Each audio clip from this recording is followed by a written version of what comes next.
A ಮತ್ತು B ಖಾತಾಗಳಿಗೆ ಈ ಆಸ್ತಿ ಉತ್ತಾರ ಪಡೆಯುವ ಅಭಿಯಾನಕ್ಕೆ ಸಚಿವ ಆರ್.ಬಿ. ತಿಮ್ಮಾಪುರ್ ಚಾಲನೆ ನೀಡಿದ್ರು. ಬಿ ಖಾತೆ ಪಡೆಯಲು ಮೇ 10ರವರೆಗೆ ಅವಕಾಶವಿದೆ. ಪಟ್ಟಣದ ಸುಮಾರು 5,000 ಕುಟುಂಬಗಳಿಗೆ ಇದರ ಪ್ರಯೋಜನ ಸಿಗಲಿದೆ. ಇದರಿಂದ ಅಧಿಕೃತವಾಗಿ ತಮ್ಮ ಆಸ್ತಿಗಳಿಗೆ ಮಾಲೀಕರಾಗ್ತಾರೆ.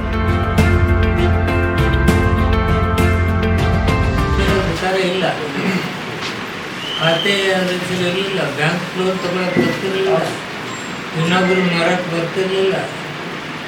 ಈ ಸಮಸ್ಯೆಯನ್ನು ಬಗೆಹರಿಸ್ತಕ್ಕಂಥದ್ದನ್ನು ಸರ್ಕಾರ ಮಾಡಿದೆ. ಇಂಥವು 4,000ದಿಂದ ಹೆಚ್ಚಿಗೆ 5,000ವರೆಗೆ ಇಲ್ಲಿ ಮುಳುಗು ಜನತೆಗೆ ಸಹಾಯ ಆಗುತ್ತೆ. ಆಸ್ತಿ ಹಕ್ಕು ಅವರಿಗೆ ಪತ್ರ ಥರ ಸುಮಾರು 5,000 ಜನಕ್ಕೆ ಪ್ರಯೋಜನ. ಇದರಿಂದ ಬ್ಯಾಂಕ್ ಸಾಲ ಸೇರಿದಂತೆ ಸರ್ಕಾರದ ಎಲ್ಲಾ ಸೌಲಭ್ಯಗಳನ್ನ ಪಡೆಯಬಹುದು. ಅಭಿಯಾನದ ಅನುಷ್ಠಾನಕ್ಕೆ ಶ್ರಮಿಸಿದ ನಗರಸಭೆ ಮತ್ತು ಆಡಳಿತ ಮಂಡಳಿ ಕಾರ್ಯಕ್ಕೆ ಸಚಿವರು ಮೆಚ್ಚುಗೆ ವ್ಯಕ್ತಪಡಿಸಿದರು.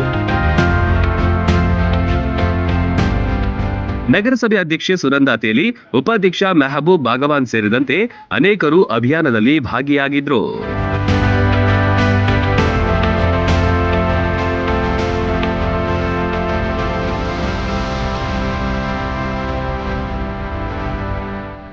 ರನ್ ಟಿವಿ ನ್ಯೂಸ್ ವಿಡಿಯೋಸ್ ನೋಡಲು ಸಬ್ಸ್ಕ್ರೈಬ್ ಮಾಡಿ, ಬೆಲ್ ಐಕಾನ್ ಪ್ರೆಸ್ ಮಾಡಿ.